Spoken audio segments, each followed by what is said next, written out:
What's going on, YouTube? It's okmall, and I'm back. There is another devlog. This one is going to be covering consumables crafting. Now this one dropped, I believe, yesterday. I didn't get a chance to cover it yesterday. I did get home late from work, but we're here today. We're going to cover it. I didn't look this over at all by myself. This is all brand new to me, so I don't know what it entails. We're going to find out together. So let's start off. Today's devlog is dedicated to another new feature of the upcoming Rags to Riches update, the crafting system. The main principle behind the titular mechanic is that it allows only the creation of consumables and other similar items. The possibility of crafting complex gear and equipment was discarded very early on. I didn't know that was going to be a thing, to be honest with y'all. I just figured that the RNG factor of going out and exploring and finding gear, leveling up reputation to purchase higher gear kind of gates the game a little bit better. So that doesn't really bother me at all. Doing otherwise would have resulted in constant interactions with a broad range of specialized crafts and tools, which doesn't really mesh well with the game's main theme, adventuring, exploring the world as a mercenary.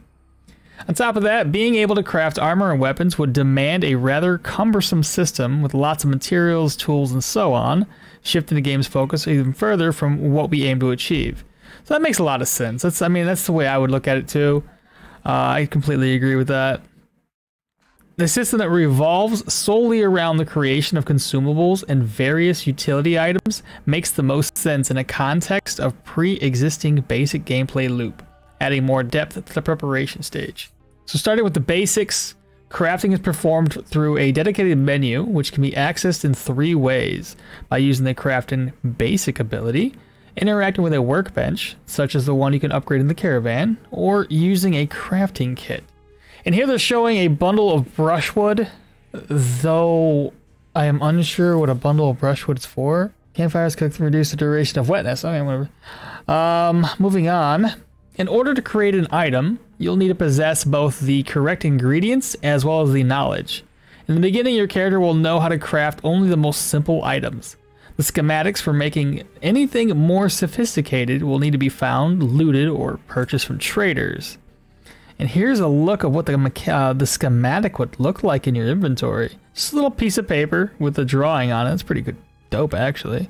So for the smoke bomb, crafting kit or workbench, empty casing, a bottle of oil, herb or straw, and a coal chunk. Interesting. Moving on. Schematics are split into 2 categories, basic and advanced. Basic items can be crafted anywhere, anytime, and all you need is ingredients. On the contrary, advanced schematics can't be followed through without a workbench or a crafting kit, a new consumable that loses charges each time you craft an item. Fancy. I'm loving the look of this. Awesome stuff. Creating a consumable will award a bit of experience. The exact amount depends on the finished item's complexity, to make the search for new schematics even more enticing. Crafting an item for the first time will grant you 5 times the basic amount of XP. And even though the current list of crafting schematics is relatively short, we plan to greatly expand it in the future with the addition of many new consumables. It's worth mentioning that this new system brought a lot of changes to bedrolls and campfires. Bedrolls will no longer require you to learn any skills to craft them, while campfires will be created using a special craftable item, a bundle of brushwood. Consequently, the survival ability tree saw some significant tweaks as well. It now has a much more flexible structure, and some of its skills were heavily revised. Each character will also start with butchering, a new survival skill that will allow you to harvest meat from dead beasts without investing in any AP. Skinning and looting rare ingredients, on the other hand, will still require you to learn a dedicated passive. Okay, so we can at least gut the enemies and get meat from them, so that's pretty interesting. And they did expand this a little bit, so that's pathfinding. That is now here, branching off from the very first one. That looks like campfires or make a halt or what it used to be. This section here is still the same. Trying to remember what... Is this austerity? It looks like they've moved this around a bit. Okay. Alright. Additionally, The crafting system will allow your character to create fodder, a resource used to fill your caravan travels.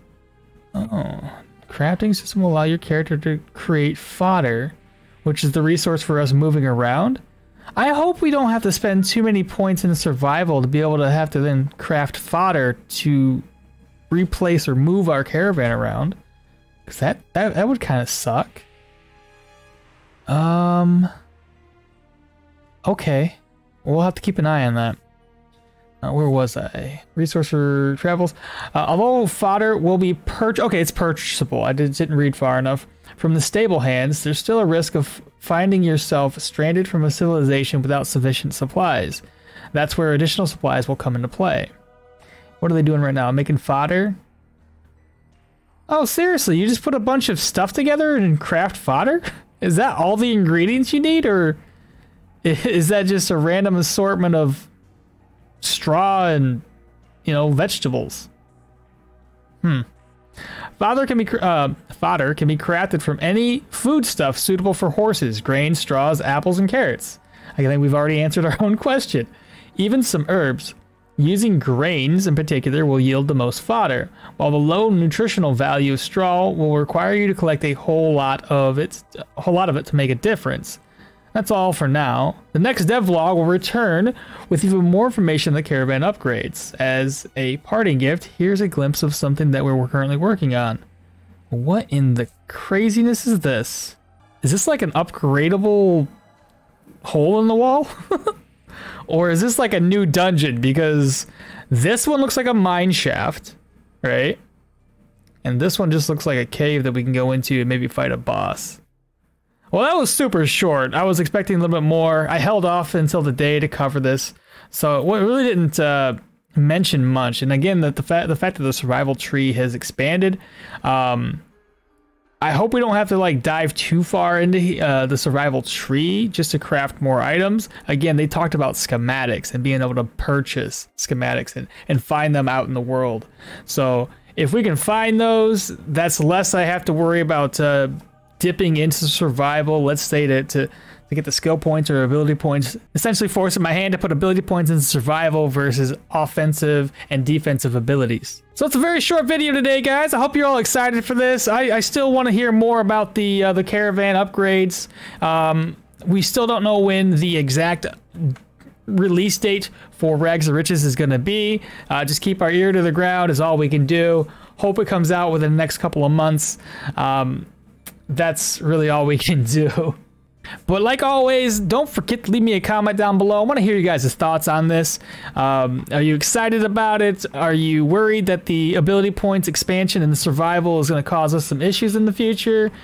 Just curious. But outside of that, again, don't forget to like, comment, subscribe, share this shit with your friends and family. And I'll catch y'all next time. Bye.